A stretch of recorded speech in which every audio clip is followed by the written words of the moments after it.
Live from historic Dunn Field, it's time for Elmira Pioneers baseball as after a 4-day layoff, the Elmira Pioneers return home to host the Newark Pilots. Good evening, everybody. I'm Farrell Hudson on the Elmira Pioneers Baseball Network. We'll have your pregame and live coverage tonight as the Pioneers look to salvage their first victory on home field this season as the Pios have started 0-2 following a bit of a tough opening weekend. They lost on Friday night last week here to the Jamestown Darpskunks 7-4, followed it up on Saturday night with a 13-1 defeat at the hands of the West Division runners-up from last season, the Batavia Muck Dogs, who were out for blood to get the Pioneers in that game. Featured a great start for the Batavia Muck Dogs, and they were able to run away with the victory. But for the Pioneers, that's all washed clean. 4 days off, and now another crack at the can. A third lineup combination in 3 games for the Pioneers, and Coach Andrew Drum still getting a test out to see what's really working for the Pioneers versus what's not right now. It's what he's telling me in the pregame that, hey, right now we just have to try out multiple different guys at different positions. The luxury that we have on this team is we have so many guys who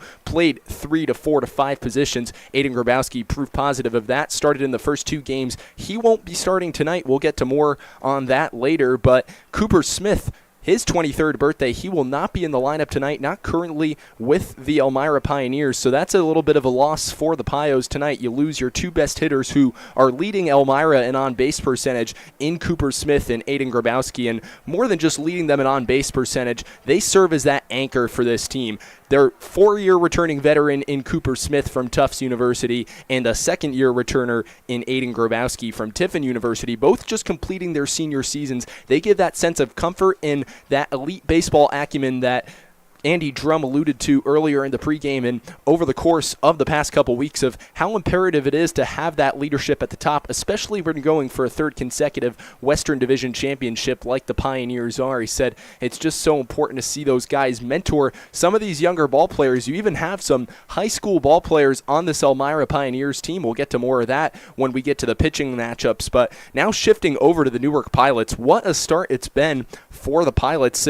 Coach Drum said earlier, hey, when we've played them, we've known that while they're not always at the top of the standings, they can give us a good run for our money, and that they did do to Geneva in their first 2 consecutive games to open up the regular season on Tuesday night, taking home a 9-8 victory at Colburn Park, and then shifting over to Geneva last night, a 13-5 win at McDonough Park, and they take the trip further down the road here down Route 14 to Elmira to take on the Pioneers tonight, and you can wipe clean those 2 losses just with a victory today, especially building momentum as the Batavia Muck Dogs are set into roll into town tomorrow night here from Dunn Field for a 6:30 p.m. first pitch. Let's get to the starting pitching matchup, or more specifically the Pioneers starting pitcher and Michael Geisler. This is a guy that you really have to be excited about. In his first season at Northern Essex Community College, he delivered 41 innings pitched, but what was more impressive were his 56 strikeouts. He did have a little bit of a high whip, could get himself into some walk trouble, and could give up some pretty hard contact, but the right-handed pitcher is known to throw pretty hard, and he was especially impressive in conference games. In 21 innings of work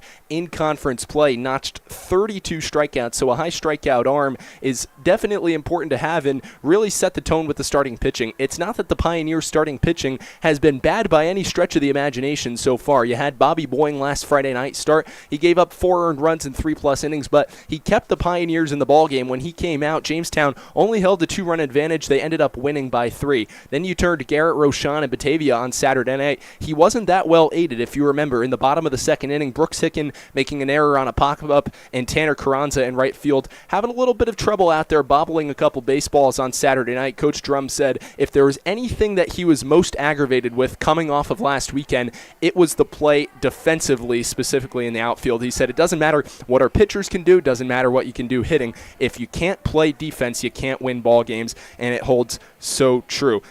Want to talk about starting pitching, though. Michael Geisler, phenomenal, and Andrew Jones is the tentative starter for tomorrow night against Batavia. I say tentative because bad rain is in the forecast for the Elmira area. We might even get a sprinkle tonight, so beware of that with some potential thunderstorms on the way, set for 35% at 8 p.m. So the Pioneers will try and get as much baseball in. Maybe you can get a 5-inning game with a lead in tonight before you call it quits if you have to. So Overall, for the Pioneers, things are looking good, and one of the reasons why is in relief last week, the most standout relief outing came from Andrew Jones. He's a senior at Addison High School, committed to play at SUNY Niagara. He came in and was phenomenal from the left side of the rubber. In 2 innings, notched 4 strikeouts, including pulling a Houdini act in the top of the 8th inning. The bases were loaded for the Tarp Skunks. The Pioneers were trying to preserve Jamestown's advantage at only a slim 1-run deficit, which they were able to do with the bases loaded. Jones, with ice in his veins, strikes out the side to set the Pios up in the bottom of the 8th inning, and that's definitely something that excited manager Andy Drum. He's telling me earlier today that really gave us a chance, and he liked that they worked the counts competitively on Friday night. He said, yeah, you can't get too high or too low off of 2 games, no matter how extreme the result is, even if it comes at the hands of a 13-1 loss to Batavia on Saturday night. We know those implications with that rivalry, but yeah, he spoke about Jones and said that's certainly exciting. He's still trying to get a knack for who his starting pitchers are, has a couple lined up over this weekend. Remember, a busy 4-game stretch begins for the Pioneers tonight. They'll play Newark, starting with a 6:30 p.m. first pitch. Batavia tentatively tomorrow night here from Dunn Field. Then they travel up Route 34 to Auburn to take on the Double Days Saturday night at 6:30, and then come back home to play the Geneva Red Wings on Sunday at 4 p.m. So, exciting schedule, and that's exactly what baseball season can do to you. You can have no games in 4 days and turn around with the dog days of summer. Luckily for the Pioneers, they have a nice springboard here. You have 6 home games in 7 days. You have an exhibition next Thursday against a formidable defending champion NYCBL Syracuse Saltcats squad that rolls in with a lot of the same roster that they had last season. So that's certainly exciting, and Coach Drum saying that this is their real opportunity right now to see, okay, how many guys can get into the lineup the next couple days. You have Smith out, you have Grabowski out tonight. It certainly should be interesting.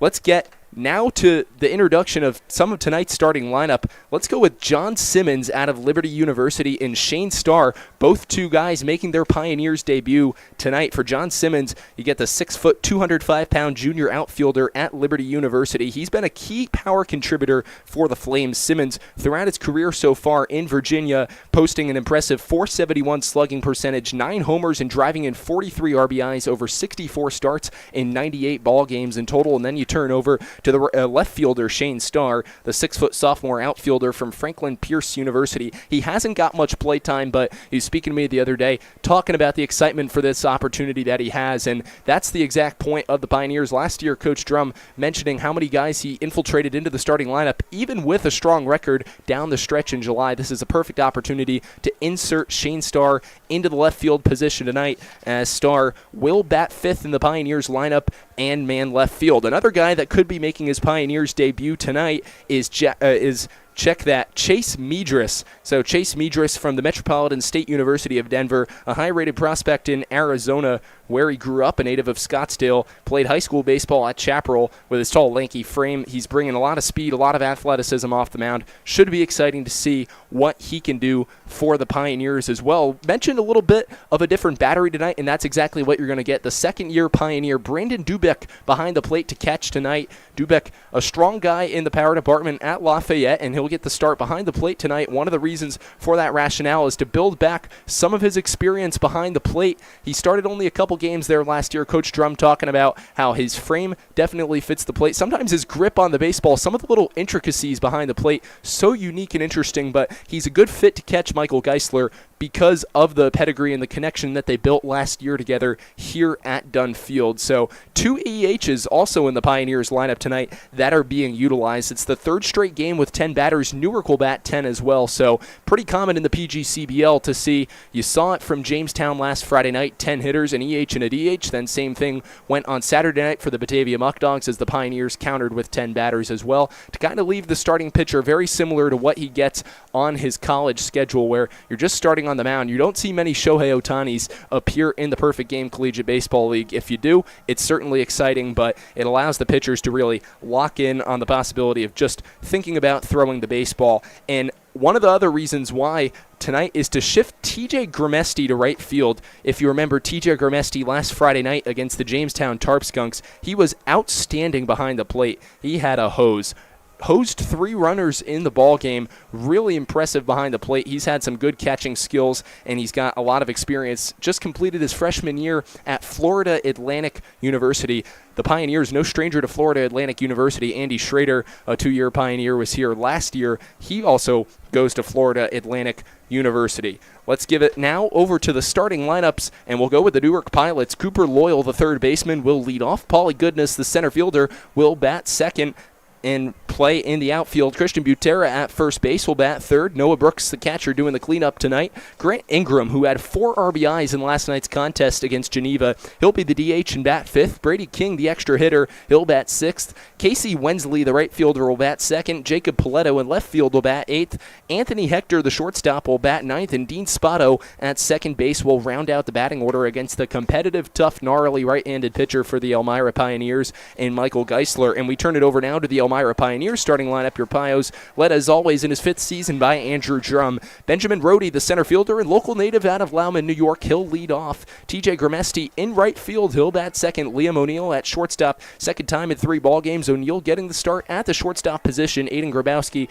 got the start against Batavia last Saturday night. Justin Simmons, the newcomer from Liberty University, he'll be inserted right into the cleanup role. He'll play third base tonight. Shane Starr, left field, will bat 5th. Brandon Dubeck doing the catching, he'll bat 6th. Batting 7th is Michael Palmer, the Elmira native, and first baseman. Joe Craig, the extra hitter, will bat 8th out of Northwood University. Out of Rhode Island College, it's Jacob Bonas. He'll bat 9th and play second base. Henry Jackson, the extra hitter, currently committed to play at Cleveland Community College down in Shelby, North Carolina. He'll bat 10th. Henry Jackson, a longtime Elmira guy, started out at Corning Painted Post High School and played at the Winchendon School in Massachusetts. Also lived down in Indian Trail, North Carolina. Very unique story. If you want to catch more about that, you go to the Elmira Pioneers YouTube channel. Henry Jackson, quite the player, and this is what's so impressive about the Pioneers, asking guys who are 17 or 18 years old to come in a lineup full of guys who might be 22, 23 years old, like you see with Cooper Smith. It's his 23rd birthday today. Aiden Grabowski being 22. Such a wide age range all coming together, and that can make such a growth in the maturation process for a young athlete like Henry Jackson. And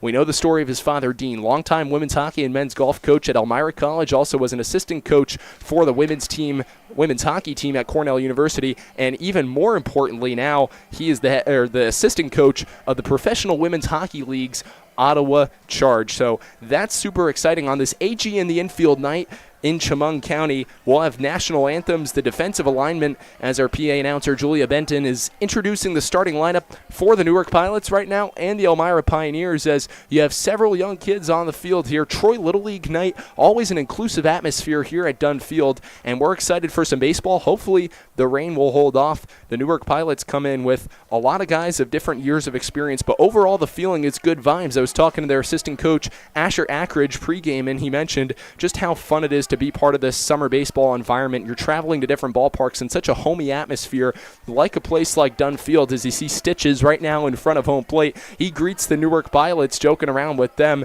and their head coach Marcus Smith, who's all locked in, peeking over towards the Pioneers dugout right now. As the Pios starters are being introduced, Benjamin Rohde will trot out to the center field position, being joined by photographer Kyla Stefanini and general manager Mark Witt.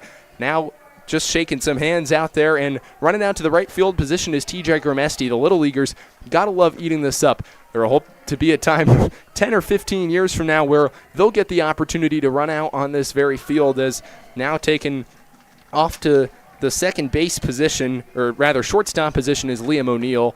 And you're getting all the Pioneers out right now. We'll have national anthem happen in just a moment. Kids still retreating out. The wind's starting to blow a little bit. It's been a pretty warm day here in Elmira, but it should be good nonetheless for a ball game, as it's always pretty nice here at Dunn Field. Last week got a little rain, but was not enough torrential downfall to postpone the ball game, and the Pioneers are hoping it's the same thing tonight, especially for these players coming off of their collegiate seasons just 2 to 3 weeks ago. You want to be able to stay in a rhythm, so the Pioneers are hoping they can do just that, and it's exciting to see how many different guys they have inserted into the lineup. As you see Michael Geisler now just behind the mound, convene with 2 different kids, and now the rest will come out, and we'll turn it over to our PA announcer Julia Benton here with the national anthem.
So the national anthems and God Bless America have concluded. The kids out here on the field pregame, even some horses out here, as now Marcus Smith and Andy Drum and the umpires meet to shake some hands. And now the Troy High School football team is going to come out of Troy, Pennsylvania, state championship high school football team. They're going to throw an unconventional first pitch from the mound with a football. So definitely unique and exciting. Like I said, you always don't know the different things that you're going to see here at Dunn Field. And for Michael Geisler, this is all just about waiting for the moment to take the mound, as the fresh cut mound there 60 feet 6 inches away from home plate. Both managers exchanging lineup cards at home plate right now as we're waiting for the first pitch. Pioneers warm up and infield getting set. Brandon Dubeck will now come out to the plate. Gives us a good moment to look at our defensive alignment for the Pioneers this evening. Left to right in the outfield, it's going to be Shane Starr in left field, the newcomer Benjamin Rohde, the center fielder, TJ Gramesti in right field. Then John Simmons at third base, Liam O'Neill, the shortstop, Jacob Moniz at second, and Michael Palmer is over at first base. Geisler on the mound. Dubeck doing the catching, as having a nice football throw right now is Brandon Dubeck. Out of his original number 20, suiting up in number 55 for the Pioneers tonight, as Mike Geisler will now have a guide dog accompanied by a kid out at the mound to throw the second ceremonial first pitch, and then we should be just about ready for baseball here from Dunn Field on a gloomy, overcast, thunderstorm potentiality evening here in Elmira, New York. So both managers have subsided at home plate. They'll now retreat back to the dugouts.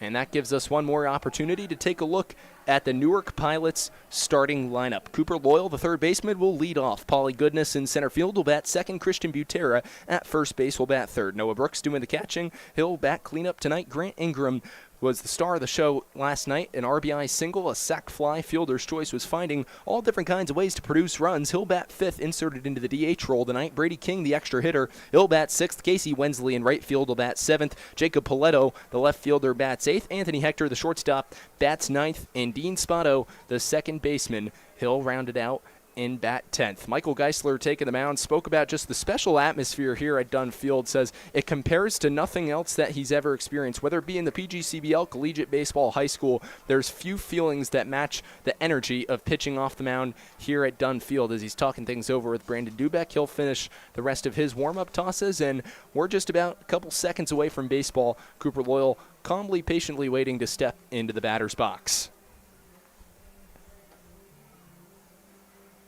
Geisler features a fastball and some off-speed. Outfield's going to start at about medium depth on this windy night. Wind blowing beyond the center field scoreboard.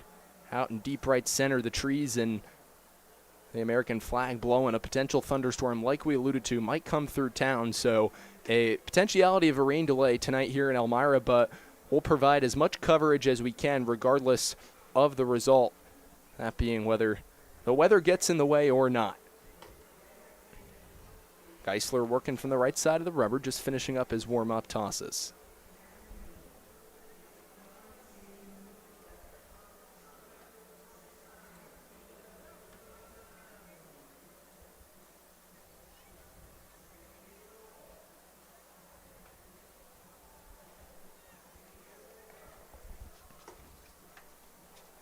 So here comes Cooper Loyal to the plate. He'll be the first contestant that Geisler faces this evening. For Loyal, started 53 games this year at the University of Albany and was productive for the Great Danes, notching 45 hits, 2 homers, 23 RBIs. A little bit less than a 7 OPS, though, so he's looking for his main opportunities to come here this summer with the Newark Pilots, a very experienced upperclassman team, if you will, hailing mainly in the Rochester, Palmyra, Newark region. It'll be Loyal. Takes a swing out of the box, now steps back in a righty-on-righty matchup versus Geisler. Mike Geisler is ready, and Cooper Loyal is ready. And we are underway here in Elmira. First pitch is a fastball dotted on the outside edge, called strike one.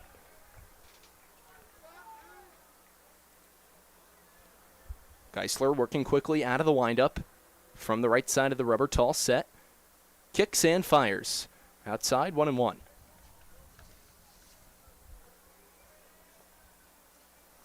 Mike also a connection of familiarity. Larson Birch, another local native, also at Northern Essex Community College, a pitcher on this Pioneers team. You saw him featured in relief against Jamestown on Friday night, gave up that unfortunate 2-run shot to Justin Bremner in the top of the 9th inning, which opened up the floodgates, and the Pios were never fully able to recover as they lost the ball game 7-4.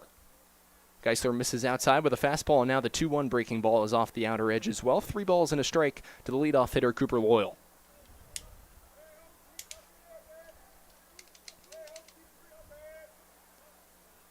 Geisler kicks and deals, a check swing, and Cooper Loyal did not go. Home plate umpire did not appeal with the field ump.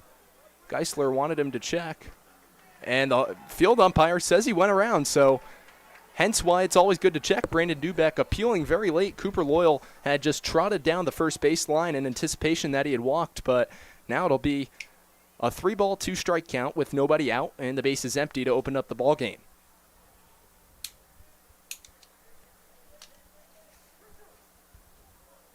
So a competitive at-bat being worked here by the UAlbany product. Geisler will look to finish him off strong. The payoff pitch on the way, and that one's low in the dirt, skips away from Dubeck. So a leadoff free pass given to the Newark Pilots and Cooper Loyal. So that'll bring up Lemoyne's Paulie Goodness, a .283 average on the season for the Dolphins, starting in 41 ball games across 145 at-bats, 35 hits, including 3 extra base hits, and a 730-plus OPS on the season. He'll dig in from the right side of the plate. Medium lead off of first base for Loyal, and Geisler will check back on him.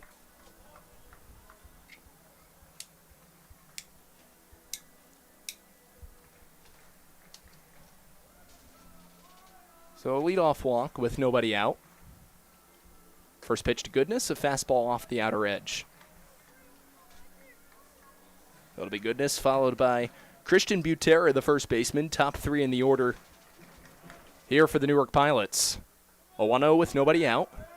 Geisler working calmly out of the stretch position. Kicks and fires. Ground ball chopped right back to the mound. Geisler's going to go to O'Neill at second for 1. On to first for 2. The Pios turn a quick double play, a pitcher's best friend, and the bases are wiped empty with 2 down here in the top of the first.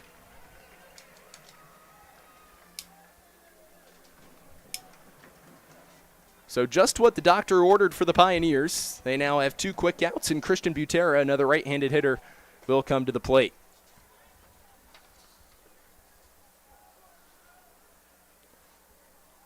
Butera, the product out of arguably the cream of the Ivy League in Brown University, started in 33 ball games this year, primarily serving as a team's third baseman. Watches a fastball on the outside corner taken for a called strike 1.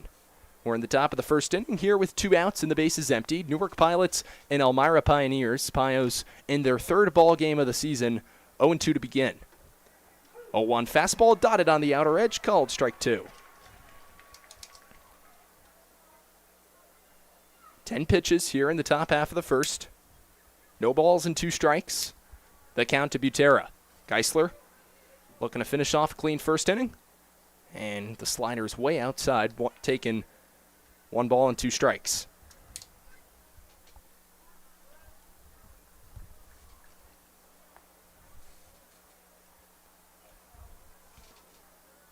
Mike comes set and ready to deal the 1-2 to Butera. Slider off the outer edge again, 2 balls and 2 strikes. Good at bat being worked by the Pilots' first baseman.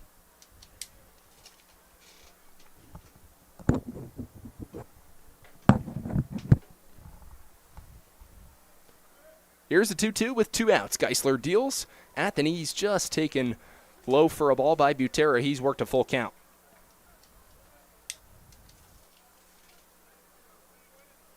Three balls and 2 strikes the count with 2 outs. Top of the first inning, no score. Geisler winds and fires, fastball off the outer edge. Second walk of the inning from Mike, and a 2-out base runner for the Pilots. So after Geisler was ahead 0-2 on Butera, he loses him, and now that'll bring up the cleanup hitter and tonight's catcher, Noah Brooks, to the plate. Brooks, another Division I Albany area product out of Siena College, strong in the power game this year. 3 homers, 28 RBIs across 43 starts. Was an MAAC academic honor roll in his freshman season just a year ago, and he hit .275 last year, so consistent promise showed throughout. And now the right-handed hitter will deal against Geisler, and he slaps one foul just down the right field line. Out of play, it's 0-1.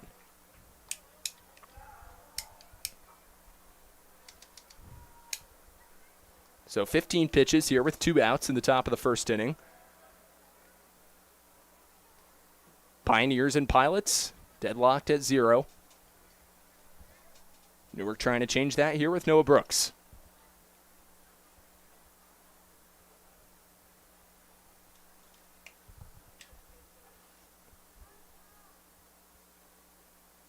Geisler's a 1 delivery.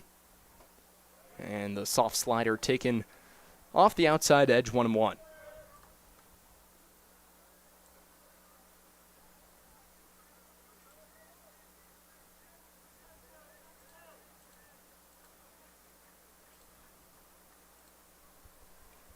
It'll be a 1-1 with 2 outs. Runner goes. Pitch, swing and a foul back to the screen.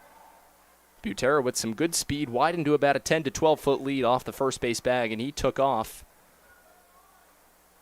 And now it'll be 1 ball and 2 strikes here with 2 outs in the top of the first.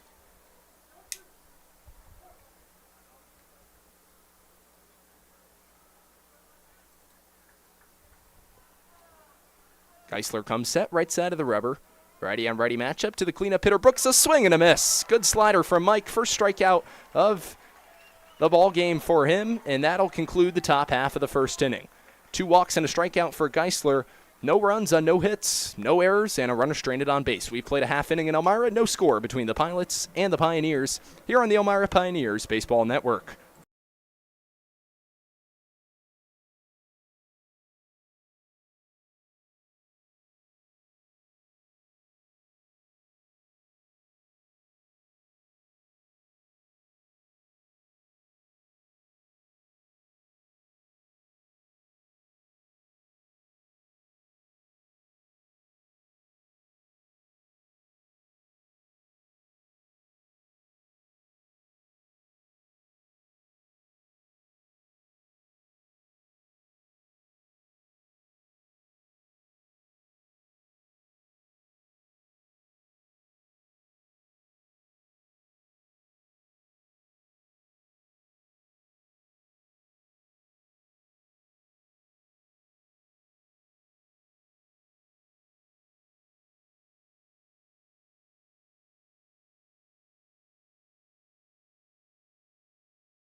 Welcome back to Dunn Field as we head to the bottom half of the first inning here in Elmira. Pioneers starting lineup. Ben Rohde, the center fielder, to lead it off. TJ Gramesti, the right fielder, will bat second. Liam O'Neill, the shortstop, will bat third. Justin Simmons, his first ball game as a Pioneer. He'll play third base and do the cleanup tonight. Shane Starr, another first ball game for the Pioneers. He'll play left and bat fifth. Brandon Dubek doing the catching, batting sixth. Michael Palmer at first will bat seventh. Joe Craig, the EH. Jacob Moniz and Henry Jackson EH second baseman, DH in that order. They'll go up against the right-hander, Ian Goodness, and a line drive sprayed into left center field for a base hit by Benjamin Rohde. Cut off nicely out in left field by Paletto, who will fire it right back in. So a leadoff single for Ben Rohde here with nobody out in the bottom of the first.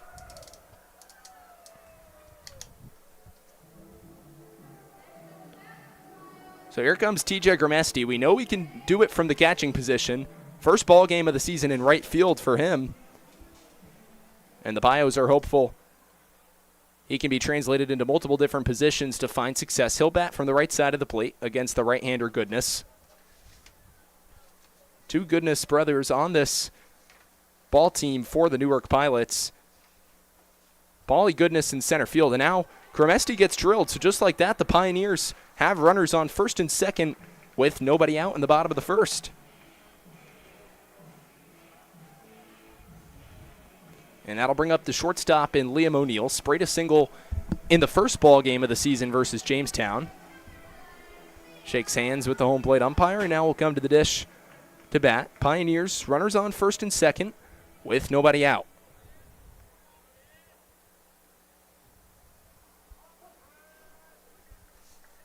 Looking to give Michael Geisler some early run support are the Pios.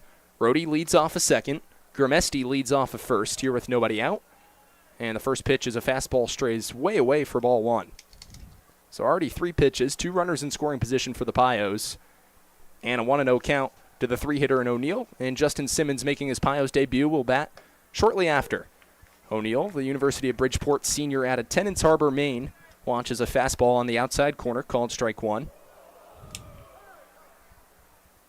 And time's been called. It looks like this very well could be a lightning issue. And we mentioned that the rain, and it exactly is. So we're going to have a lightning delay here as you can hear some thunder in the background. And that's the exact trouble that we anticipated might come tonight. So we might have to wait this out a little bit with a rain delay. But for now, 1-1 is the count to Liam O'Neill with nobody out in the bottom of the first. Pilots and Pioneers, no score. Michael Geisler, 18 pitches in the top of the first inning. No runs on no hits. Gave up 2 walks, but got a double play and amassed a inning-ending strikeout to conclude his first inning against the catcher and cleanup man Noah Brooks. So we'll take a short, brief timeout. We'll give you more information in just a couple moments. But for now, 1-1 the count with nobody out. Bottom of the first, no score, Newark and Elmira. And you're listening to the Elmira Pioneers Baseball Network.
Once again, ladies and gentlemen, we are in a lightning delay right now. A little bit of rain coming down, some scattered thunderstorms to be appearing in Chemung County in the greater Elmira area for tonight. So we'll keep you updated, but for now, at least a permanent 15-minute rain/lightning delay. We'll get back to you with more updates soon, as we could hopefully get some information about a potential time to resume the ball game. Again, it'll be a 1-1 count to Liam O'Neill with nobody out in the bottom of the first. Pios with runners on first and second. Just 4 pitches in to the home stanza against the right-hander Ian Goodness from Newark. Stay tuned.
Ladies and gentlemen, it's once again time for Elmira Pioneers baseball. After a brief 15-minute hiatus due to a lightning delay, both teams are taking the field again, and the Pioneers are set up here in the bottom of the first inning. I'm Farrell Hudson on the Elmira Pioneers Broadcast Network. We'll have your continuous coverage throughout the evening. Despite the rain, thunder, lightning, whatever else comes in the way, Ian Goodness taking back the mound right now for the Newark Pilots in a lively atmosphere here on a gloomy, overcast Thursday evening in Elmira, New York. Liam O'Neill will inherit a 1-1 count with nobody out.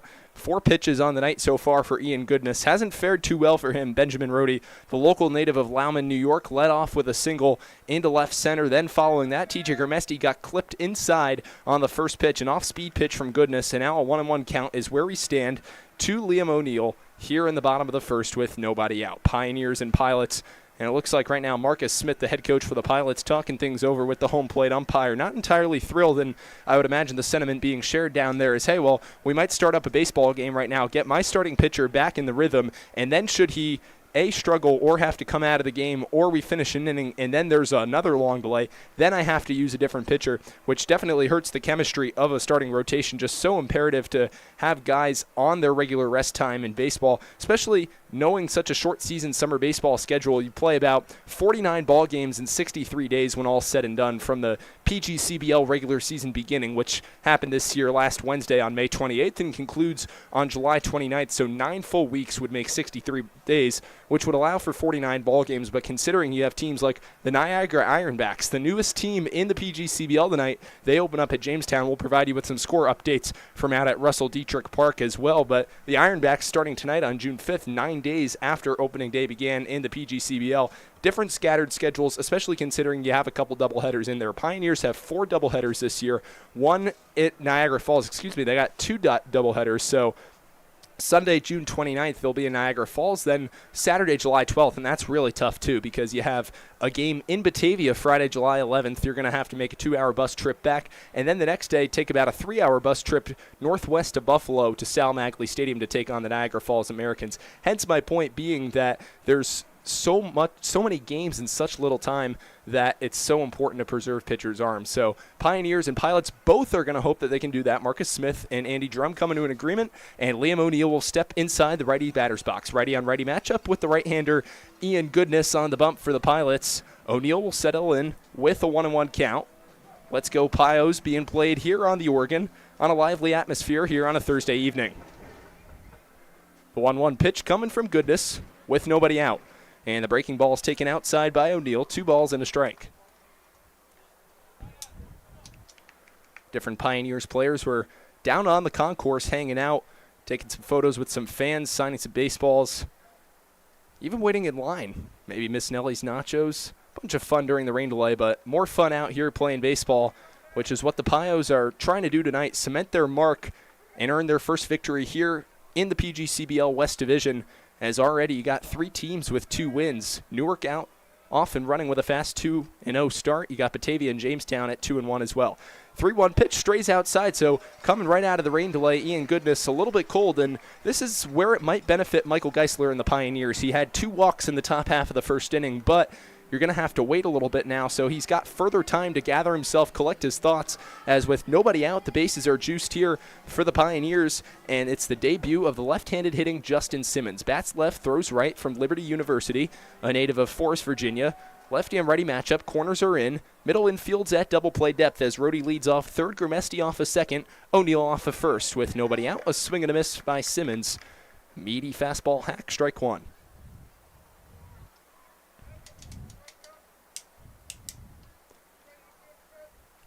Goodness comes set, kicks and fires from the right side of the rubber. The breaking ball catches all of the outside corner, 0-2.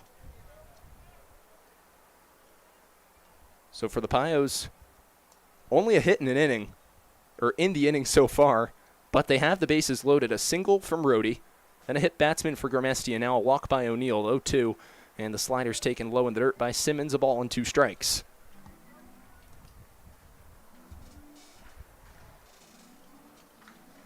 One ball, 2 strikes with nobody out here in the bottom of the first inning. Glad you've stuck with us here on the Pioneers Baseball Network as Simmons watches the fastball inside. 2 balls and 2 strikes. Good job by Simmons here in his perfect game collegiate league debut at bat. He'll look to drive in a couple runs here. The 2-2 on the way. Simmons, a big swing and a foul ball. He'll stay right there at the plate. 2 balls and 2 strikes.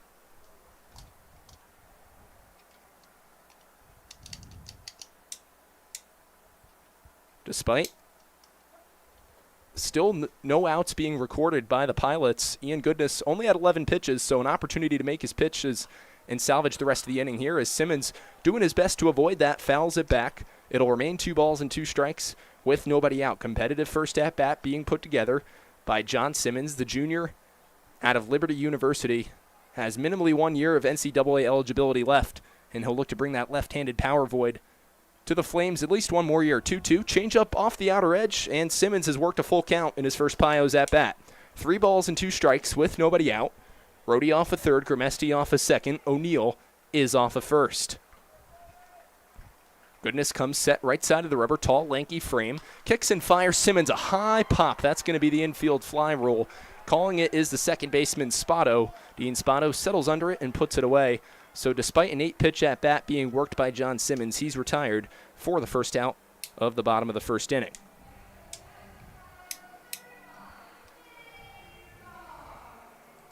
We alluded to the importance of working a pitch count, especially out of the rain delay, considering you might have a couple more frequent delays tonight as Marcus Smith watches on from the Pilots dugout. It'll be another left-handed customer to come to the dish. Shane Starr out of Moortown, Vermont, and a product of Franklin Pierce University, making his Pios debut. Swings and misses through a changeup on the outside corner. It's 0-1.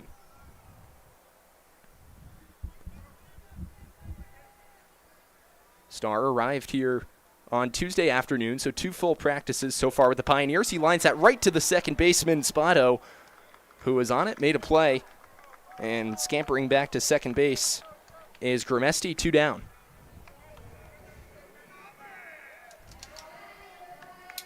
So 13 pitches with nobody out, and now 3 pitches to make 2 quick outs, and Ian Goodness has the opportunity to make the Newark Pilots say, thank goodness we got out of the inning unscathed. 2 down here in the bottom of the first. And the next contestant to come to the plate is the right-handed hitter Brandon Dubeck, who watches a fastball at the letters over the inside corner, 0-1. Let's go Pios being started from our drummer down the left field line. It'll be an 0-1 with 2 outs. Goodness to Dubeck, righty on righty matchup. Gloopy breaking ball taken high by Brandon. It's a ball and a strike. Brandon, the product of Lafayette University, an attendee of Columbia High School in Maplewood, New Jersey. 18 pitches so far for Goodness. He's matched the total of Michael Geisler in the top of the first. Now fires one way outside. It's 2 balls and a strike to the right-handed hitting Dubeck. Dubeck wearing number 55 tonight, not wearing number 10, or 20, excuse me, like he usually does for the Pios. 2-1, and Brandon watches the outside fastball. Just like that, 3 balls and a strike here with 2 outs. Nowhere to put Dubeck, as Rhodey, Grimesti, and O'Neill all reached to open up the Pios half of the first inning. And the 3-1 outside, ball 4. So a run has come in for the Pioneers. It's 1-0 here in the bottom of the first inning.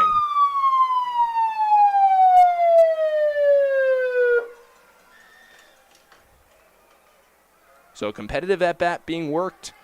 2 consecutive competitive at-bats.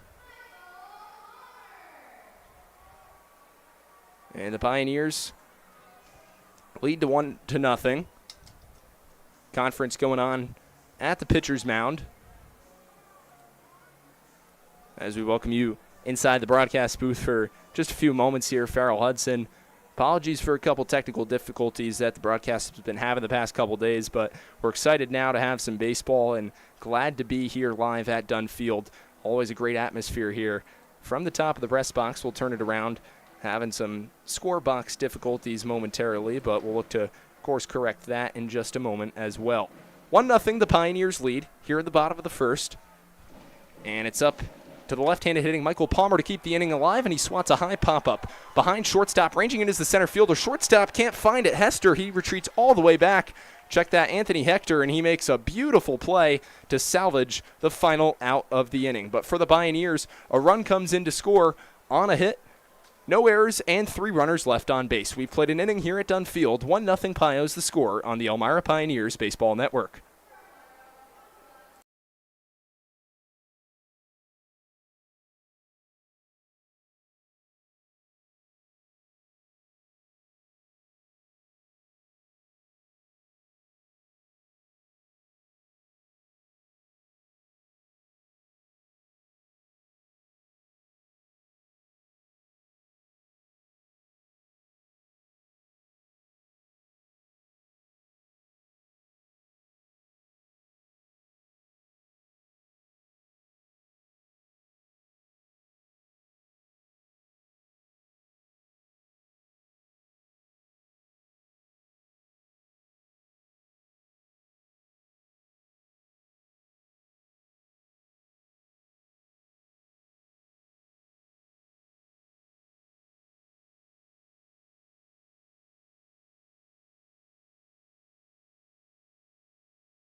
Welcome back to Dunn Field as we get you set for the top of the second inning between the Elmira Pioneers and the Newark Pilots. I'm Farrell Hudson on the Elmira Pioneers Baseball Network. Thank you for all who stuck through the rain delay, including Michael Geisler, who takes the mound for the Pioneers right now. Geisler going into his second inning of work. For him, considering the 15-minute delay, minimally 20-minute delay, it's been about half an hour since he threw his last pitch. Threw 18 pitches in the top of the first and got out of it unscathed despite 2 walks, courtesy of a double play off the bat of the center fielder, Paulie Goodness out of Lemoyne. Has now his next contestants Grant Ingram, the designated hitter, who watches a slider over the heart of the plate, called strike 1. Nobody out, top of the second inning. Pios preserving a 1-run advantage. Fouled back to the screen right side, out of play, 0-2.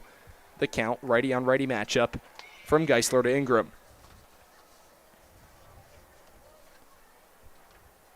Ingram, another guy who can be inserted into multiple positions, batting as the DH tonight. No luck there. Strike 3 on the outside corner, and he sat down for the first out of the top of the second inning. Second strikeout in the ball game for Michael Geisler.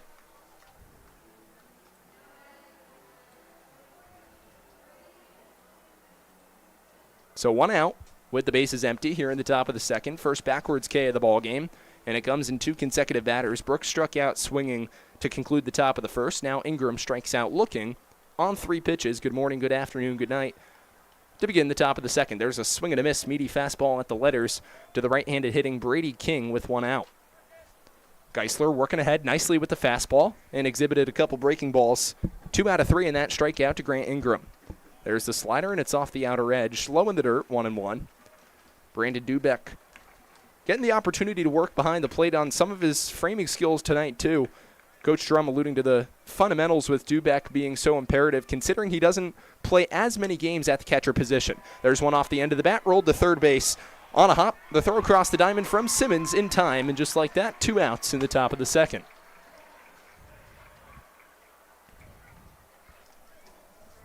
So the play goes 5-3, and with the bases empty, it's left up to the Newark right fielder Casey Wensley to keep the inning alive. For Wensley, a left-handed hitter, bats left, throws right, out of Raynham, Massachusetts, an attendee of Wheaton College, digs in against Geisler. 2 Massachusetts products dueling it out. Here on the grounds at Dunn Field in Elmira, New York, Dunn Field was home of 9 different minor league affiliated teams. One of the organizations that held a long-term presence here in Major League Baseball were the Boston Red Sox. Had some players like Kurt Schilling, even Eric Wedge roll through town. Eric Wedge later managing the Seattle Mariners prior to Don Wakamatsu and then Lloyd McClendon and the 2010s Mariners. So a couple prominent baseball names. You go back to Earl Weaver back when the Pioneers were the Double-A affiliate in the 60s for the Baltimore Orioles. Davey Johnson, also a manager with the Washington Nationals 10 or 11 years ago. He also rolled through Elmira during the 1963 season. A lot of history on this field at Dunn, as there's a fastball fired for a called strike. 3-1 the count from Geisler to the left-handed hitting Wensley here with 2 outs. Base is empty. Pios with 1 run on 1 hit and no errors for Newark. No runs on no hits and no errors. 3-1 with 2 outs taken in the dirt. 3rd walk already issued through an inning and 2/3 for Michael Geisler. And we alluded to that at the pregame show. Mike with a great strikeout ratio, but his whip can be high, and that was the issue that he ran into this year at Northern Essex Community College. Walked 1 too many batters, and for the Pios right now, they hope it doesn't come back to bite them. Runner on first base in Wensley with 2 outs, 2 consecutive innings with at least 1 walk drawn. And now it's up to the left-handed hitting left fielder Jacob Paletto to keep the inning rolling for the Pilots. Pilots are no stranger to offensively putting the ball in play. 13 runs on 12 hits last night, and then you look to Tuesday night's ball game, a 9-8 win over Geneva at Colburn Park to open up both teams' respective seasons. That was another really strong showing as well. 10 hits and 9 runs in that ball game for the Pilots. 0-1 from Geisler with 2 outs, and the sliders dribble down the first baseline foul. Geisler ranges over in foul territory with a whole steam of adrenaline off the bump. It's 0-2. So 0-2 the count with 2 outs. The speedy Wensley is off of first base, playing right field tonight. Walked on 5 pitches. And now Geisler is looking to finish off Paletto.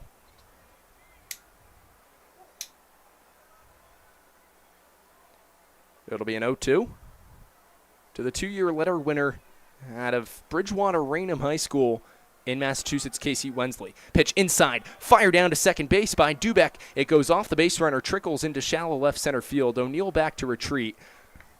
But it's a stolen base for Wensley. He'll go nowhere, but now just like that, the tying run in scoring position for the Pilots, and a 1-2 count with 2 outs.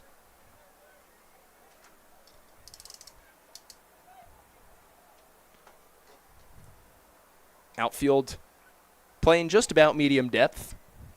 You have Starr and ranging over towards left center, about mid-left field. Playing over in the right center gap is Rody Grimesti, deep in right field, about 40 feet in front of the warning track. It'll be a 1-2 pitch coming from Geisler with 2 outs. A strikeout in the ball game for Mike. And now a line drive into left field. That's going to get down for a base hit. Rounding third and coming to the plate is Wensley. Here's the throw from Starr, and it's offline. And just like that, it's an RBI single now being advanced into second base is Paletto. And the Pilots tie the ball game up at 1.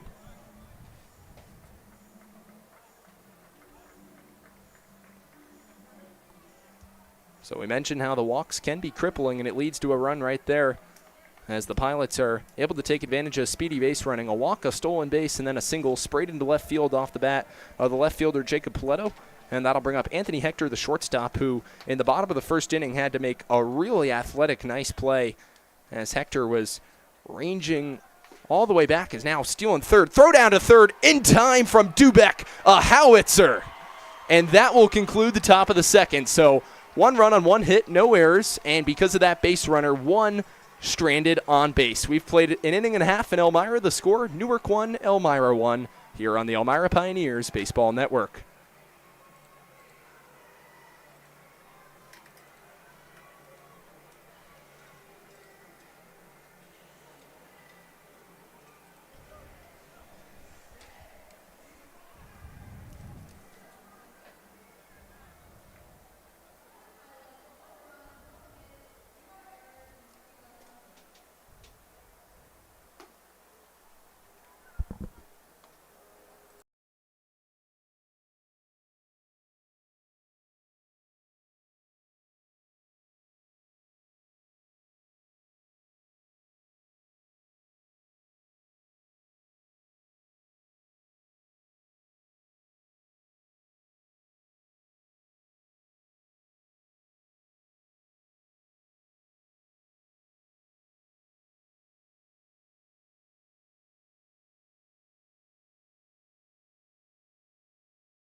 Welcome back to Elmira here for the bottom half of the second inning. It'll be the 8, 9, and 10 to round out the Pioneers' order against Ian Goodness going into his second inning of work. Righty on lefty matchup. Joe Craig watches the slider on the outside corner, taken for a called strike.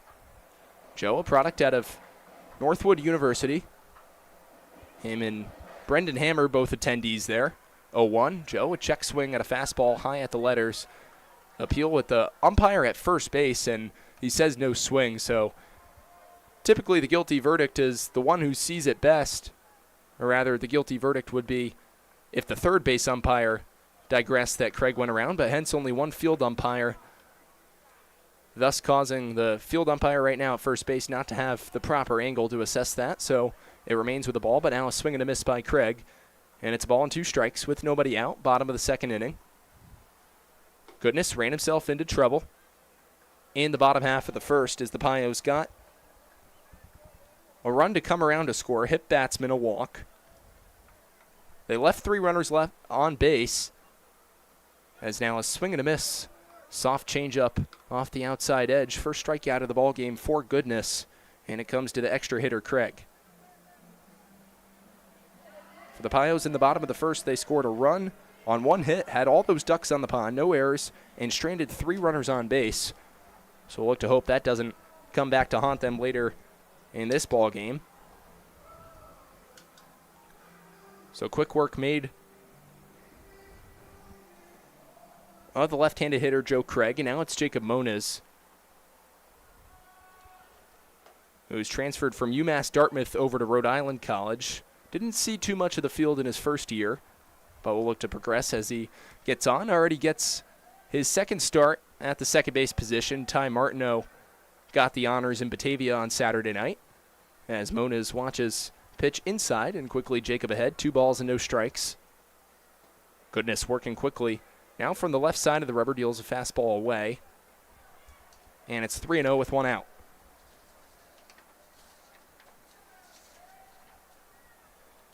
Goodness, a junior right-handed pitcher, misses inside. Recently an attendee of Finger Lakes Community College. This is a guy, though, that has steadily increased in terms of innings pitched as he delivers a 1-out walk here to Jacob Moniz. So the Pios have a runner on. Already the 3rd walk of the ball game for Goodness, and now he'll deal with the right-handed hitter in Henry Jackson. Henry Jackson, one of 10 local natives to the Pios this summer. Righty-on-righty matchup with 1 out. Moniz a brief lead off of first base, and Henry watches a fastball down the chute for a call, strike 1.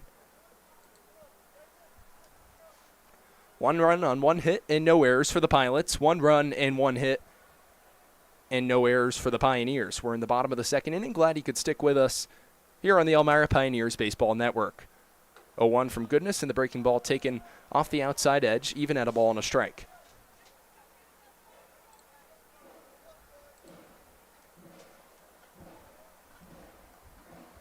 Goodness comes set, a peek at Moniz, who's widened his lead at first. 1-1, fastball outside corner, taking called strike 2.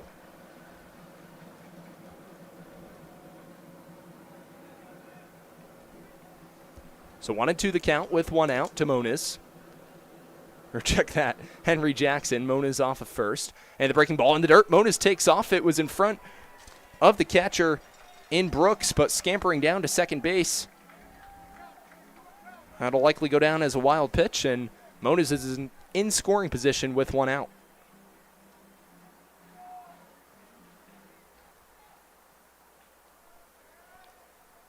So 2-2 the count. Goodness comes set right side of the rubber.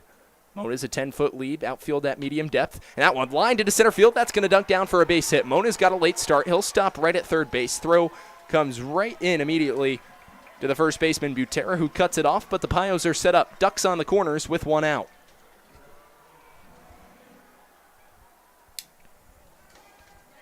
So a nice sprayed line drive single, courtesy of Henry Jackson. Moniz scampers down to third. And now back to the top of the batting order, and Ben Rohde, who singled in his first trip to the plate in the bottom of the first inning, came around to score the Pioneers' only run so far of the ball game. 1-1, bottom of the second inning with 1 out, and the Lowman, New York native steps in from the right side of the dish.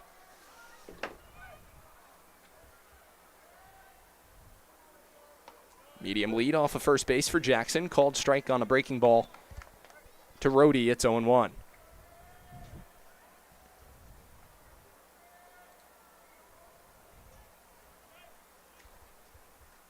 The 0-1 with one out, and the high breaking ball tapped into shallow right center. Ranging out as a second baseman. Spotto settles under it, makes the catch, bluffing only with the tag as an absolute bullet of a throw came in from shallow right center, keeping Moniz at third base.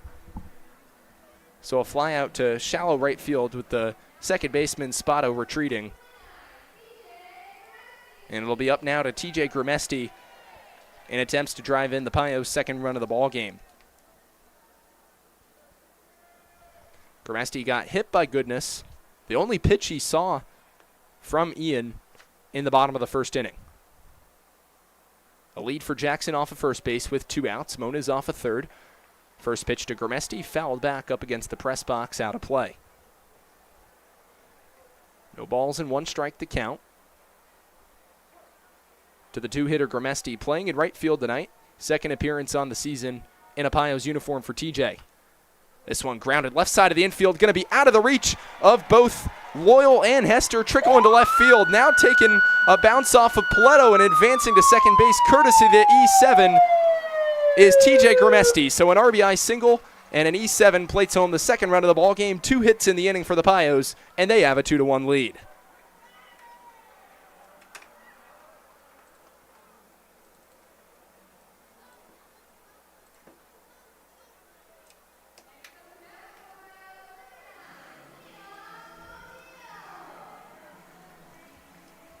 So a 2-1 lead here for Elmira. Bottom of the second inning. Jackson leads off a third. And leading off a second is Grimesti. It's back to Liam O'Neill, who resumed the rain delay after the bottom of the first inning. Watches a fastball inside, a ball and no strikes. Righty on righty matchup here with 2 outs. Goodness comes set, kicks and fires. Breaking ball outside corner. O'Neill takes for a called strike. Liam begs to differ with that call. Feels about 6 to 8 inches off the outer edge. So 1 ball and 1 strike to count to O'Neill here with 2 outs. Goodness kicks and fires, and the fastball outside, 2-1.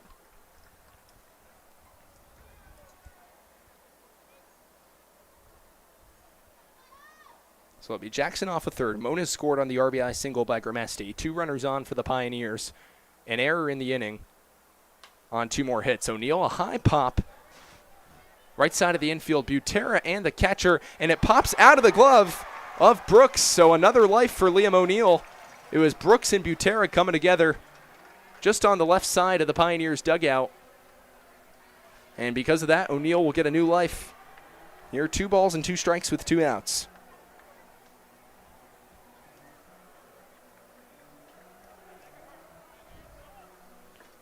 Elmira with a run in the bottom of the first. Newark countered in the top of the second with a run of their own on a hit. Left a runner on base. Now the Pios in danger of leaving 2 on base, but courtesy of 2 hits have regained a 1-run advantage.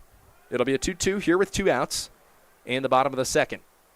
Goodness kicks and fires, and the 2-2 fastball outside off the outer edge. O'Neill working a really good at-bat, worked 3 quality at-bats in his last appearance Friday versus Jamestown. 3 consecutive 7-pitch at-bats. A knack for having a tremendous eye. He's looking to do the same here. Breaking ball, called strike 3. Breaking ball off the outside corner. O'Neill not too thrilled with that call, but that'll conclude the bottom of the second. Pios with a 1-run lead as they score 1 run on 2 hits, an error, and 2 runners left on base. We've played 2 innings at the Dunn. 2-1 Pioneers lead here on the Elmira Pioneers Baseball Network.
Welcome back to Dunn Field as Michael Geisler takes the mound for the top of the third inning with Elmira in the driver's seat 2-1, courtesy of a 2-hit, 1-run bottom of the second inning. Also an error made by the left fielder in Pauletta, which allowed Grimesti to advance to second base. Pios were in good shape to drive home a pair more. Liam O'Neill worked a fantastic count, 3 balls and 2 strikes, but ultimately ended up striking out looking on a breaking ball over the outside corner. Had an extended conversation with the home plate umpire about that as the plate seemingly expanded just a tad, as now we advance to the top of the third, righty on lefty matchup. It'll be Michael Geisler against the 9-hitter and shortstop Anthony Hector. And Hector watches a ball outside. It's 1-1. Hector made that beautiful ranging play in shallow left center with the outfielders playing deep here. A relatively deeper ballpark in Dunn Field. Hector went out, covered a lot of real estate, and made a beautiful play to conclude the bottom of the third. Bottom of the first. Hector played last summer in the Southern Florida Collegiate League. Posted 6 RBIs in 22 games, a slim 69 plate appearances. Now an attendee of Cerro Coso Community College in Florida, and he slaps that right back up the middle into center field for a base hit. Takes an awkward bounce off of Rhodey, and now thinking about taking the turn and stopping about 20 feet out from first base and retreating back to the bag is Hector. So a leadoff single for him. And that'll bring up the second baseman, Dean Spotto. So with Geisler, it's been more self-inflicted wounds, but some pretty hard contact up the middle there to open up the top of the third. For Mike, so far, he's been relatively prudent, an 18-pitch top of the first, followed by a 15-pitch top of the second.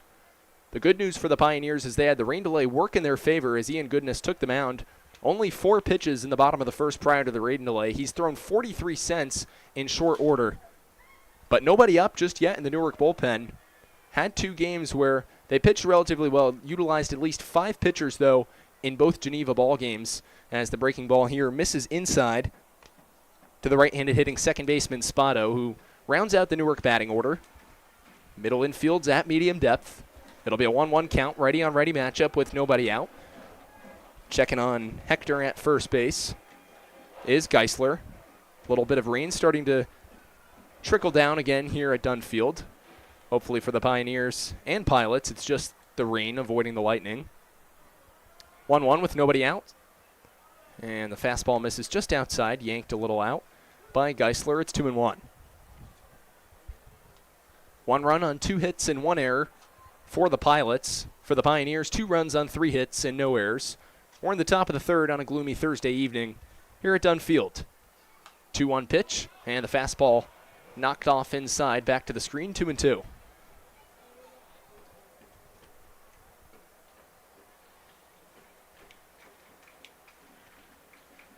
Pioneers and the Geneva Red Wings, the only 2 teams yet to salvage their first victory of the season. Pioneers are hopeful that that result can be yielded tonight. They got a competitive Batavia Muck Dogs team rolling into Dunn Field here tomorrow night. Pioneers played at Dwyer Field on Saturday, and the result was not a pretty one, a 13-1 victory for Batavia. Geisler misses outside, so from a 1-2 count to a 3-2 count. Payoff pitch on the way. Mike working right side of the rubber, righty-on-righty matchup. Payoff to Spotto, a swing and a miss. Blew a fastball right by him, and it's the third K of the ball game for Mike. And there's 1 down here in the top of the third.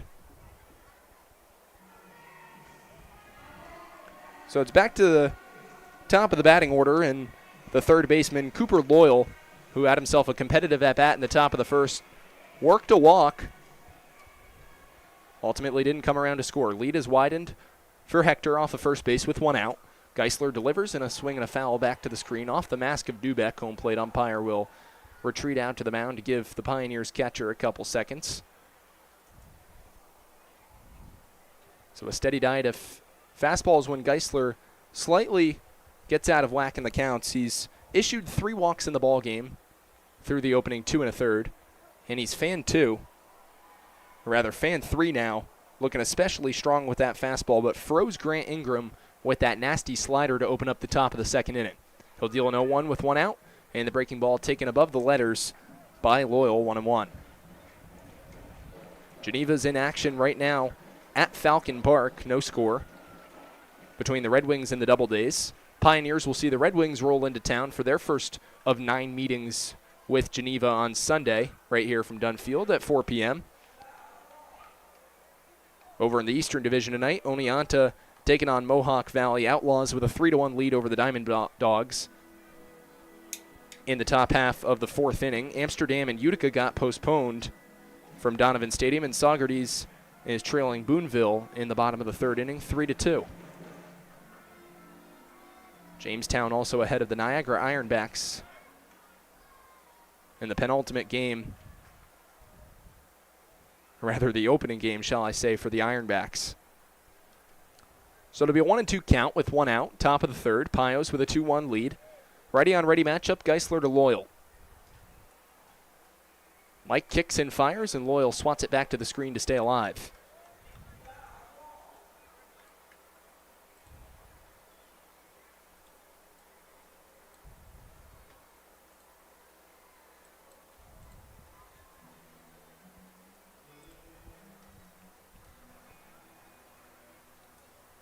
Loyal will step out of the box, collect himself a little bit more. It'll be Paulie Goodness, the center fielder from Lemoyne College, to come to the plate next. For Goodness, a relatively strong batting average in his opening season as a Dolphin this year. Lemoyne advancing from Division II to Division I, making the switch just a couple years ago. There's a swing and a miss on a fastball, second consecutive strikeout. And Loyal's down for the 2nd out. 4th strikeout of the ball game for Geisler, and that'll bring up the center fielder Goodness. Goodness also a native like his brother of Palmyra, New York. Palmyra just the town over from Newark and Colburn Park. So it'll be Goodness with 2 outs. Short lead for Hector off of first base. Middle infield is at medium depth. Outfield at medium depth as well. Fastball outside corner, strike 1. Lights starting to shine a little bit brighter on this gloomy evening from Dunn Field. Hector's on first base in the inning, leading off with a single right back up the middle. 0-1, breaking ball. Froze Goodness right at the letters. It's 0-2. So Geisler feeling it this inning, nods his head in at the catcher Dubeck. He'll look to complete a solid 3rd inning, hopefully for his case. Strike out the side as well. Mike comes set right side of the rubber. 1 look at Hector. Fires the 0-2. Fastball off the outer edge. 1-2.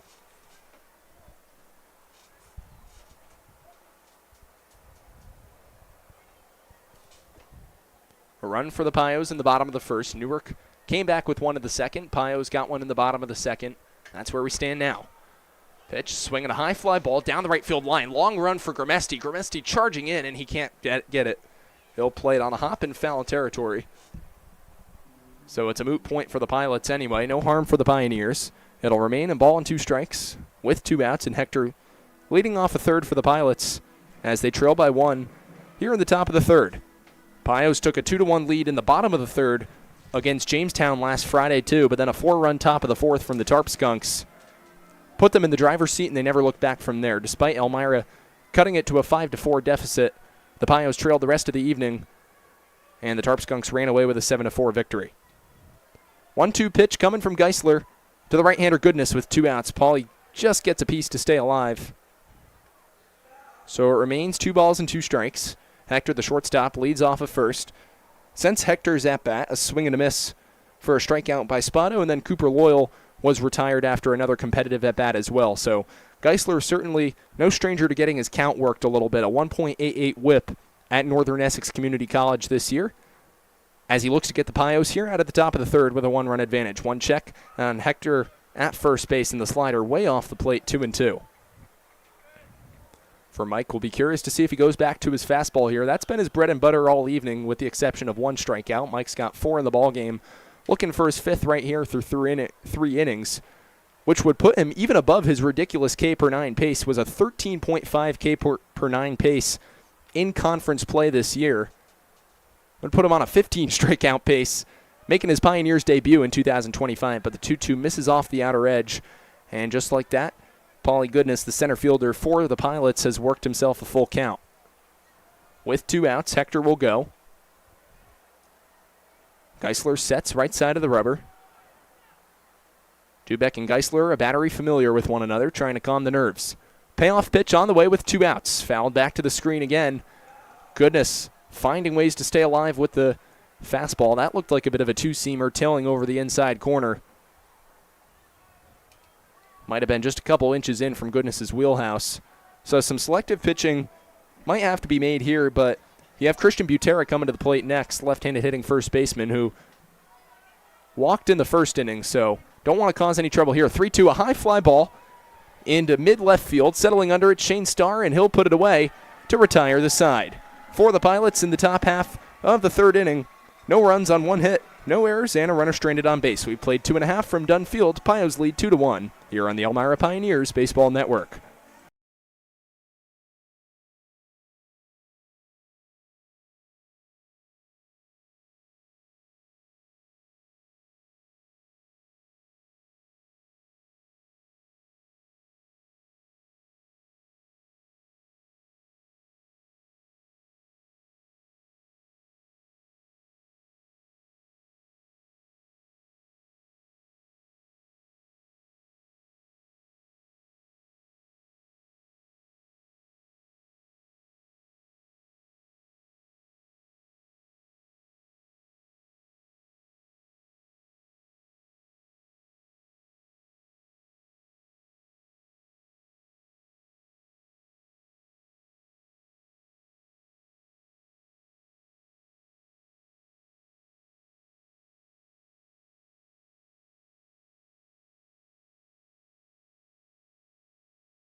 Welcome back to Dunn Field as we get you set for the bottom half of the third inning. The Elmira Pioneers leading the Newark Pilots 2-1. I'm Farrell Hudson here on the Elmira Pioneers Broadcast Network. The weather has given way to a cloud and gloomy evening. Ian Goodness taking the mound for the Pilots for his third inning of work. For Goodness, 20 pitches in the bottom of the first, 27 Pioneers made him work in the bottom half of the second inning as Elmira was able to plate 1 run on 2 hits and an error. Stranded 2 runners left on base. Now it'll be the middle third in the Pioneers order here in the bottom of the third against the aforementioned righty. Starting with the third baseman, Justin Simmons. It's his second at-bat in a Pioneers uniform. Simmons popped out to Spotto at second base in the bottom of the first after working an 8-pitch at-bat, a quality at-bat for him as he watches a changeup trickle off the outer edge. 2 consecutive balls to start Simmons at-bat. It'll be Simmons followed by another newcomer in Shane Starr and then Brandon Dubek, the catcher, here in the bottom of the third inning. 2-0 from Goodness. And the breaking ball taken low and in. 3 balls and no strikes to Simmons. Michael Geisler had some work to do in the top of the third inning. 24 pitches, now up to 57 in the ballgame. Andy Drum will have to keep an eye on that, but the bullpen remains relatively quiet at the moment. Fastball fired in on the outside corner to Simmons for a called strike 1. 3-1 the count with the bases empty, nobody out to lead off the third. Breaking ball fouled back by Simmons. So the second consecutive full count to open up Simmons' career as a Pioneer. Simmons, the left-handed hitter, batting left but throwing right, manning the third base position tonight against the lanky righty Goodness. Kicking from the left side of the rubber, a swing and a miss. High heat at the letters. Simmons retired for the first out.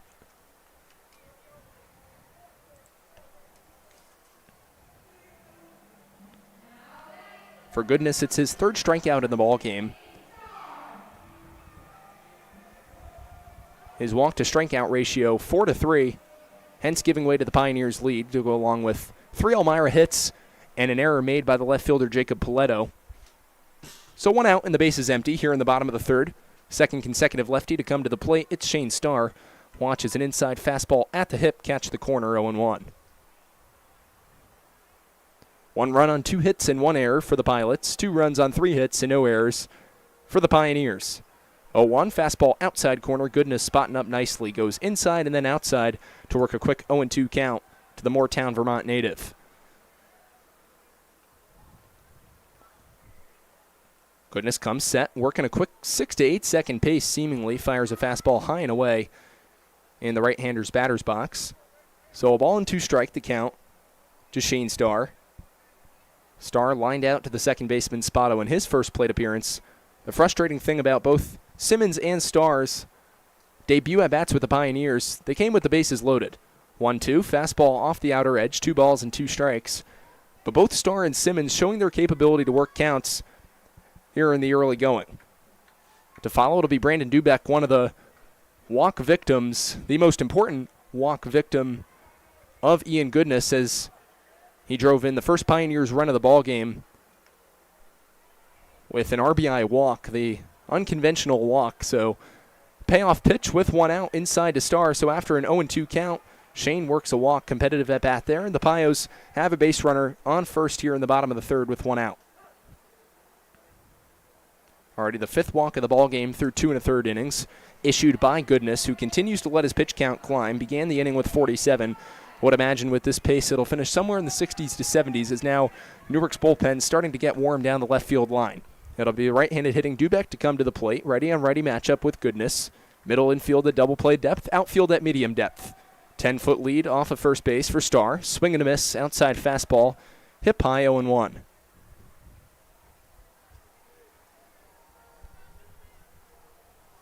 After Dubeck, it'll be Michael Palmer and then Joe Craig. So Pioneers starting to get through their order for the second time in the ball game. Slow breaking ball off the outside corner, but taken for a called strike by Dubeck. It's 0-2. So 0-2 the count with 1 out. Bottom of the third. Pios with a 1-run lead. Goodness comes set, working out of the stretch, and the loopy breaking ball high and away to Dubeck. It's 2-2.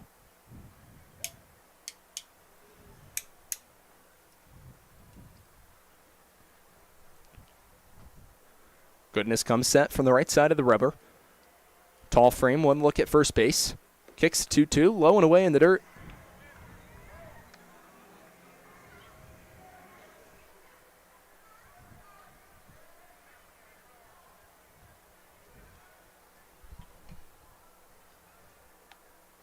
Next pitch, line, down the left field line. That's trouble, that's a base hit. And it's going to go for extra bases. Steaming around second, heading for third, getting the wave, and now coming to the plate, muscling his way around his Starr. Here's the throw, it's up the line. It's an RBI double for Brandon Dubeck. And the Pios take a 3-1 lead.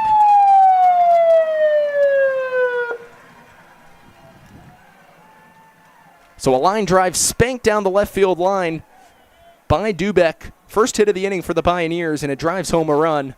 3 runs on 4 hits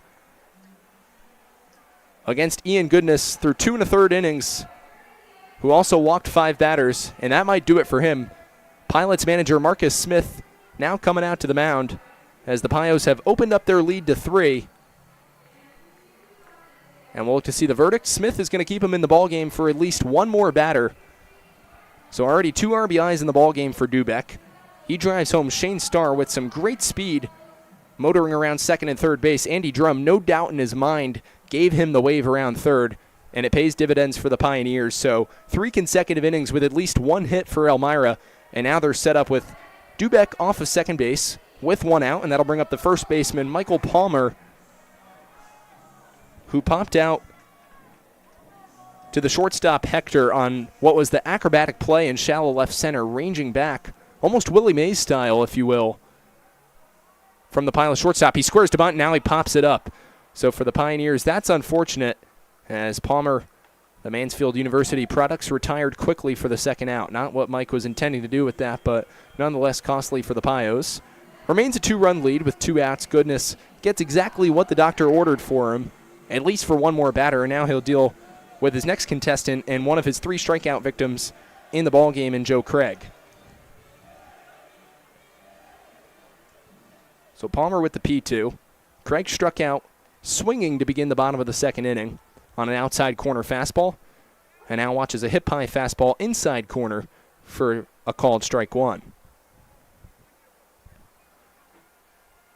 Pioneers would like to make good of Dubek's contribution as he laced a double down the left field line, and then a pop-up there by Palmer on the attempted bunt. It's going to be likely a drag bunt as down the third baseline, Loyal playing about 20 to 30 feet deep in the hole, almost on the lip of the outfield grass behind the third base bag, and playing about 5 to 10 feet over, deep in anticipation of a potential swatted ground ball or a cutoff throw should a ball evade him into left field. An 0-2 count to Joe Craig with 2 outs, a run home already in the inning for the Pioneers. The 0-2 from Ian Goodness and the breaking ball outside, 1-2. Goodness not getting as much break on that pitch, strays it away. Dubek with a medium lead off a second. Outfield remains at medium depth, and the infield plays deep for Craig. 1-2, fastball taken just inside. Goodness, both Goodness and Brooks wanted that strike call, but they're unable to get it, and it remains 2 balls and 2 strikes with 2 outs.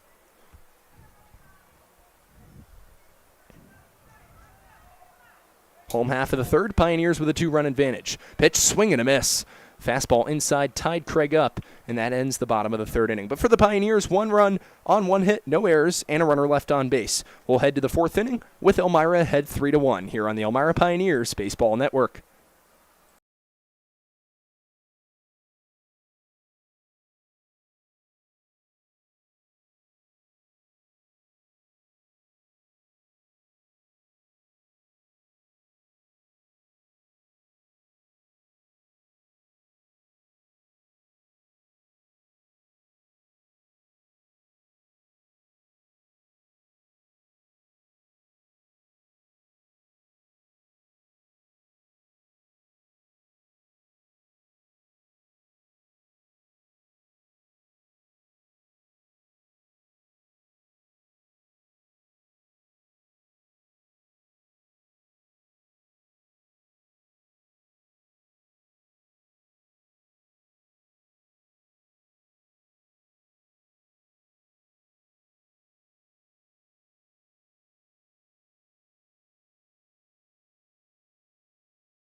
Welcome back to Dunn Field as we get you set for the top half of the 4th inning. 57 pitches in the ball game for Michael Geisler, but he continues on here for the Pioneers as he'll fire a fastball high and away to the right-handed hitting first baseman Christian Butera. It'll be the 3, 4, and 5 in the Pilots order due up in the top of the 4th against Geisler. Butera, Brooks, and the designated hitter, and Grant Ingram. The 1-0, a high pop-up wide of first. Giving it a look is Palmer, goes out of play, a ball and a strike.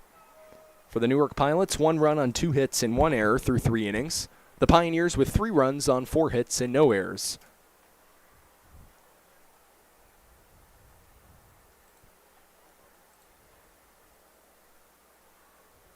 One with nobody out, and it's chopped off the end of the bat, foul, inside fastball.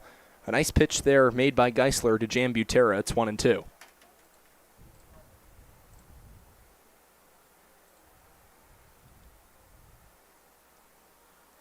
Righty-on-righty matchup.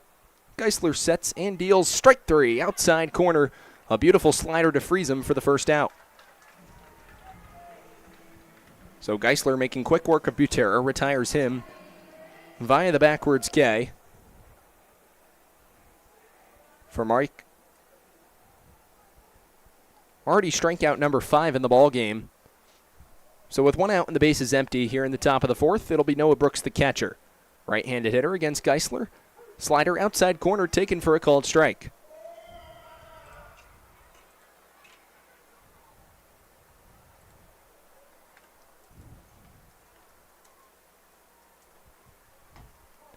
Fastball just off the plate, a little bit low there. Geisler speeding it up after a breaking ball. So the count, a ball and a strike with one out and the base is empty. Outfield at medium depth. Middle infield on the edge of the outfield grass. Michael Palmer about 20 feet behind the bag at first. And Simmons playing about 10 feet behind the third base bag. Fouled back, it's 1-2. Geisler looking to complete a quick inning of work. He's settled down nicely after 2 walks in the first, a walk in the second. 3 walks and 5 strikeouts in the ballgame for Geisler so far, who settled in nicely after an 18-pitch first inning. Did have a 24-pitch third, so the Pilots were able to make him labor despite not being able to score a run in the top half of the third inning. 1-2 fastball taken just a hair inside, and it's 2-2 count to the catcher, Noah Brooks. Kicking and firing as Geisler, and the slider fouled back to the screen. It'll remain 2-2.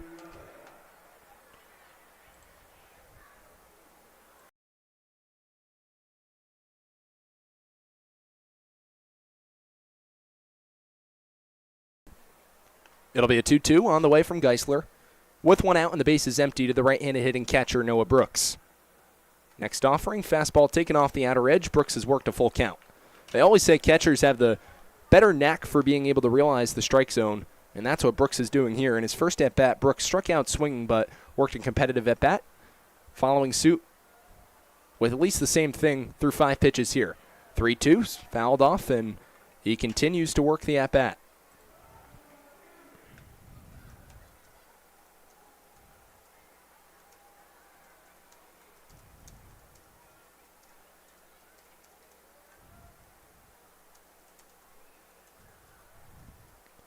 Here's the payoff pitch on the way with one out. Fastball popped up. It's going to be a long run off of first base for Palmer. And he's unable to get it, so it'll remain a full count.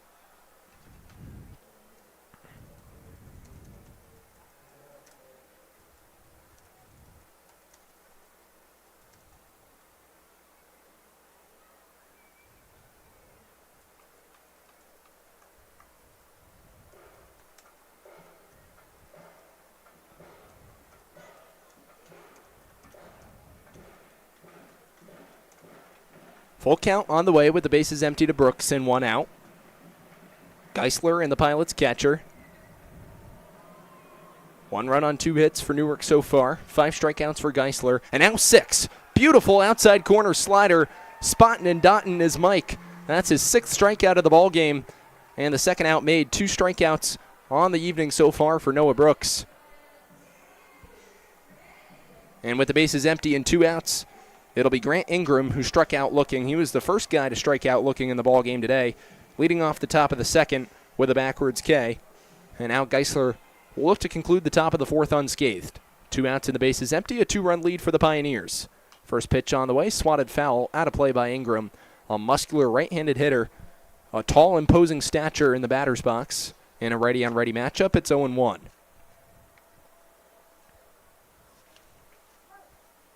Ingram, an attendee of North Arkansas Community College, originally out of Gurley, Alabama. Bats right and throws right. Didn't play too often while at North Arkansas, but he's made most of his cracks at the can so far here through just the opening 2.5 games of the season. 4 RBIs, leading the Newark Pilots in that category. Fastball dotted on the inside corner, 0-2. Mike looking to strike out the side. He had the opportunity to do so in the top of the third. Didn't get it, but he'll look to get it here. 0-2 with 2 outs. Geisler winds in, fires, and a line down the first base line, just foul out of play, out of the extended reach of Michael Palmer. So we'll redo the 0-2 again.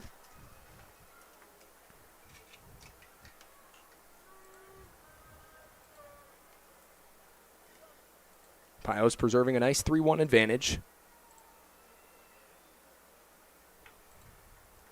It'll be an 0-2 with 2 outs, top of the 4th.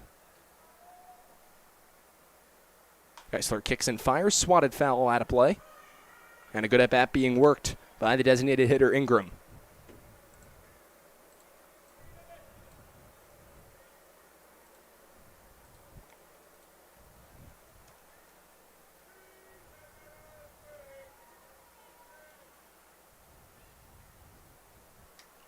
Here's the 0-2 again from Geisler, and that's chopped down the third baseline by Simmons, but it was fouled off in the box. Simmons will fire down to first base.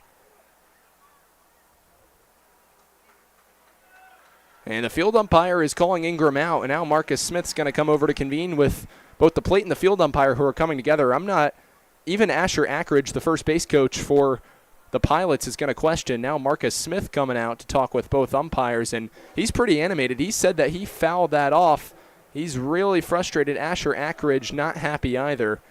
But that'll do it in the top half of the 4th inning for the Pilots. No runs and no hits, no errors, and no runners left on base. We've played 3.5 at Dunn Field, the 2-run lead for the Pios here on the Elmira Pioneers Baseball Network.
Welcome back to Dunn Field here for the bottom half of the 4th inning. Farrell Hudson on the Elmira Pioneers Baseball Network as your Pios have a 3-1 lead over the Newark Pilots and a new pitcher in the ball game.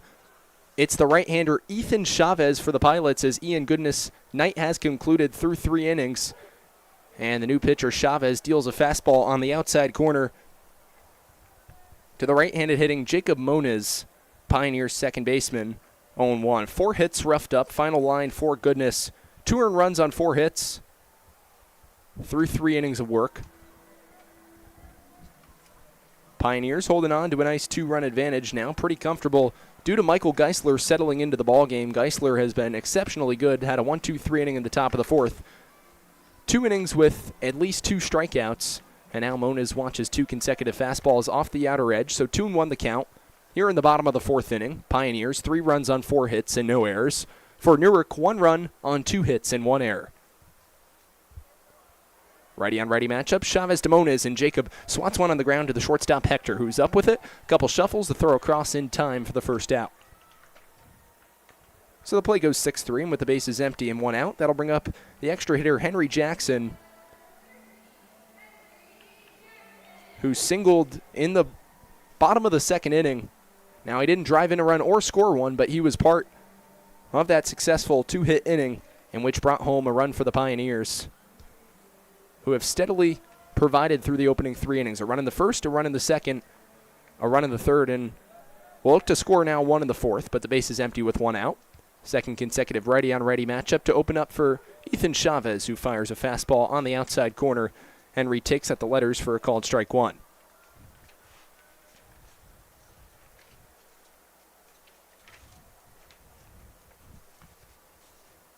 Chavez made 3 appearances out of the bullpen at Mitchell College, but only amassed to 2 1/3 innings of work for the new London, Connecticut native, who fires a fastball outside, and we're even at a ball and a strike, Jackson and Chavez.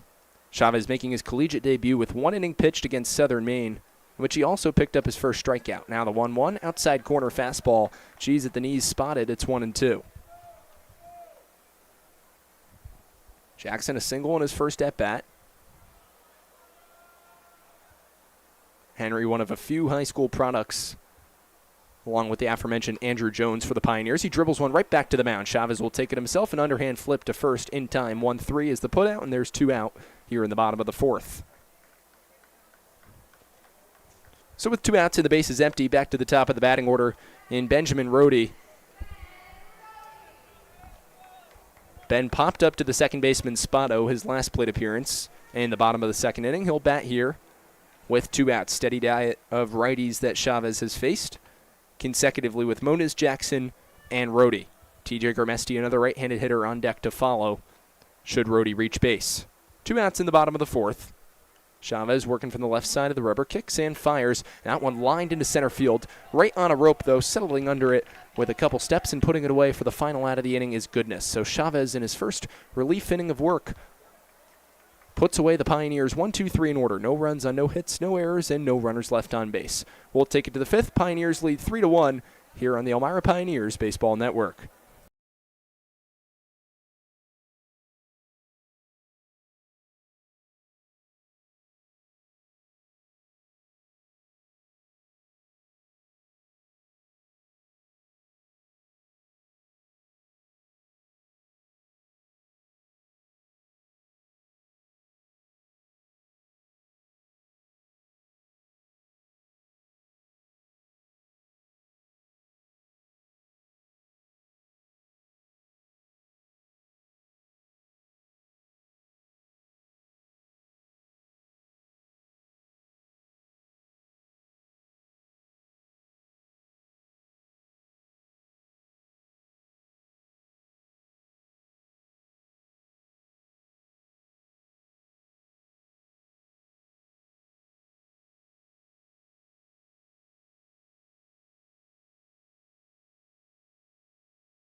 Welcome back to Dunn Field here as we were getting ready for the top of the 5th inning, but potentially another storm rolling through town. Luckily for the Pioneers, they only have to play 1 inning more before it's considered a final ball game, as they have a 3-1 lead here, but we're going to have another delay due to lightning or rain, so please stick with us. It's been one of those ball games for sure, but we're in another delay right now with the Pioneers up 3-1 on the Newark Pilots. Once again, ladies and gentlemen, please stay tuned for more information along the way. Thank you.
Ladies and gentlemen, tonight's game has been postponed, or at least suspended to another date, so we'll wait to get back with you on that, but for now, this game will be resumed and picked up at a later time with the Pioneers ahead of the Newark Pilots 3-1 as we enter the top half of the fifth inning. Once again, tonight's game has been suspended, so a 3-1 lead, and the game has been suspended due to lightning in the Elmira area. Now a heavy torrential downpour. Once again, this has been Farrell Hudson on the Elmira Pioneers Baseball Network. Thank you for tuning in to tonight's live coverage, and we'll be back on the air tomorrow night at 6:30 p.m. as the Pioneers get set for a West Division rematch on West Division Championship T-shirt night against the Batavia Muck Dogs. Thank you, and have a good evening.